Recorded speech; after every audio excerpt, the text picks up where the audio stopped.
भारतीय साक्ष्य अधिनियम 1872 में बना था। ठीक, कब बना था? 1872 में।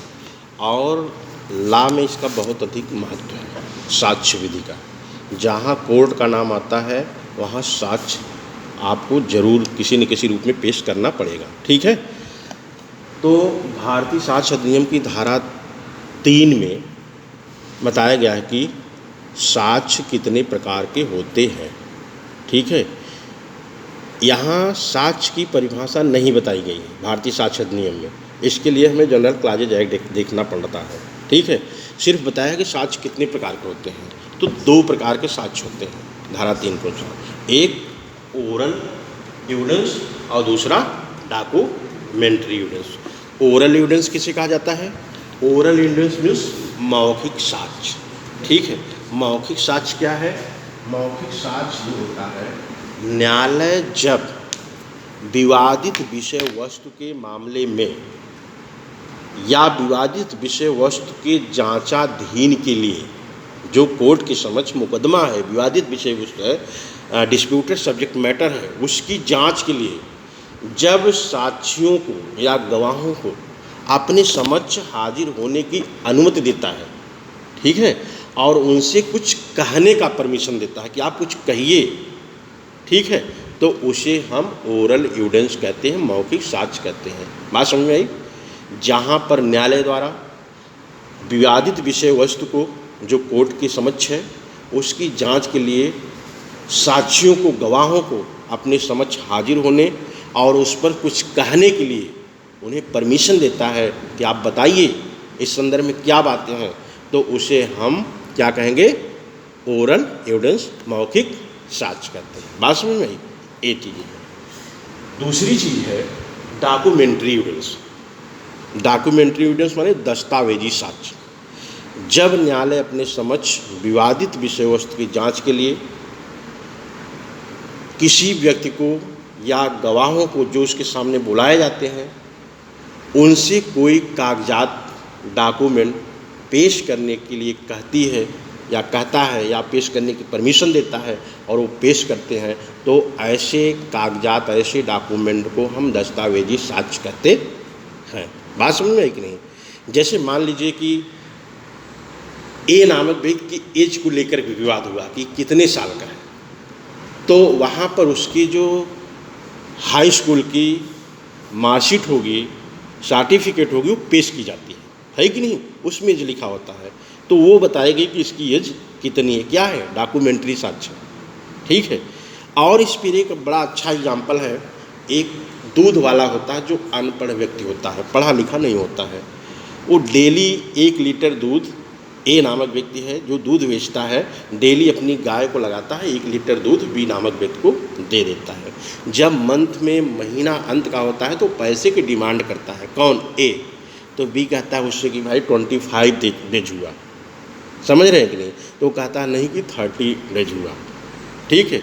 ये 25 की बात करता है, वो 30 की बात करता है। तो अंत में जब मामला विवादित होता है, ठीक है, कोर्ट के सामने जाता है। समझ रहे हैं? तो ये बता रहे हैं कि कोर्ट उसमें क्या करती है, जो उसकी दूध वाला जो है डेली जब दूध देता है तो वो एक पाई खींचा होता है, लकीर ऐसे बना लेता है। जो पढ़े लिखे नहीं होते हैं ऐसे करते हैं। ठीक है। तो उसने कहा, उससे पूछा गया, उसने कहा कि साहब हम पढ़े लिखे नहीं, हम लिखे तो नहीं है कहीं, लेकिन जहाँ हम दूध देते हैं हमारी कच्ची दीवार है, उस दीवार पर हमने एक पाई खींचा है, कितने दिन दिए हैं। तो जब उसकी जांच की गई, कोर्ट क्या करती है, जब कोर्ट के सामने कोई चीज़ लाने लायक होती है तो लाई जाती है, जैसे दस्तावेज है, डॉक्यूमेंट है, और नहीं लाने लायक होती है तो कोर्ट अपने यहाँ से कमीशन बना के भेजती है, कमीशन जाकर उसकी जांच करती है और कोर्ट को रिपोर्ट लगाती है। बात समझ? इससे अधिवक्ता भी होते हैं। तो इसमें उसने बताया, देखा गया कि इसमें जो है 30 दिन लकीर खींची गई थी दूध की, मतलब 30 दिन दूध 1 लीटर गया था। ठीक है। तो मेरे बताने का, आपको मेरे समझाने का मतलब ये है कि यह जो है दस्तावेजी साक्ष्य एविडेंस है। किसी वृक्ष की छाल पे कोई अगर चिन्ह बनाया गया है या किसी माध्यम से 1 2 3 लिखा गया है या कोई फिगर बनाया गया है तो वह भी दस्तावेजी साक्ष्य होती है। किसी दीवार पर कुछ बनाया गया है तो वह भी दस्तावेजी साक्ष्य होती है। तो इस प्रकार से भारतीय साक्ष्य अधिनियम में सिर्फ ये बताया गया कि साक्ष्य कितने प्रकार के होते हैं, एक ओरल साक्ष्य, एक डॉक्यूमेंट्री साक्ष्य। ठीक है, साक्ष्य की परिभाषा साक्ष्य को नहीं बताया गया, सिर्फ ये बताया गया कि एक ओरल एविडेंस, एक डॉक्यूमेंट्री एविडेंस। ठीक है, लेकिन साक्ष्य वह होता है, साक्ष्य किसे कहते, साक्ष्य वह है न्यायालय के समक्ष विचार, जो विवादित मामला है उस विवादित मामले की जांच के लिए जो ओरल रूप में साक्ष्यों द्वारा कहा जाता है या जो डॉक्यूमेंट के माध्यम से पेश किया जाता है, दोनों साक्ष्य होता है कि नहीं।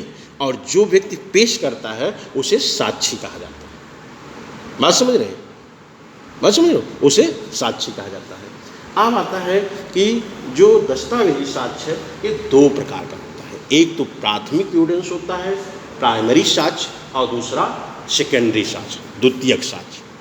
प्राथमिक साक्ष्य मीन्स जब किसी भी मामले में अगर किसी डॉक्यूमेंट दस्तावेज को पेश किया जाता है तो जो हम ओरिजिनल डॉक्यूमेंट दस्तावेज पेश कर देते हैं उसे हम प्राथमिक साक्ष्य कहते हैं, प्राइमरी एविडेंस कहते हैं। जैसा हमने आपको एज वाली बात बताई कि अगर किसी व्यक्ति के एज के लेकर विवाद हो बच्चे को तो उसकी जो सर्टिफिकेट पेश की जाती है ओरिजिनल डॉक्यूमेंट, वो क्या है, प्राइमरी एविडेंस होती है। बात समझ रहे हैं। लेकिन अगर उसी सर्टिफिकेट न मिल पाए, हो गई है, ठीक है, तो उसकी हम द्वितीयक प्रति, मतलब उसके द्वितीयक प्रति जो आप 2 कॉपी निकालते हैं उसको पेश की जाती है तो वह द्वितीयक साक्ष्य होती है, सेकेंडरी साक्ष्य होती है। बात समझ रहे हैं कि नहीं, बात समझ रहे हैं। तो इस प्रकार से जो है ये भारतीय साक्ष्य अधिनियम में है कि साक्ष्य क्या है, साक्ष्य कितने प्रकार के होते हैं और जो डॉक्यूमेंट्री साक्ष्य है वह कितने प्रकार के होते हैं। ठीक है, कभी कभी होता है मूल ओरिजिनल एविडेंस नहीं मिल पाता है तो सेकेंडरी एविडेंस हमको पेश करना पड़ता है। ठीक है, द्वितीयक उसे साक्ष्य कहा जाता है। हाँ हाँ हाँ, तो ये चीज़ें होती है। ठीक है, ठीक है।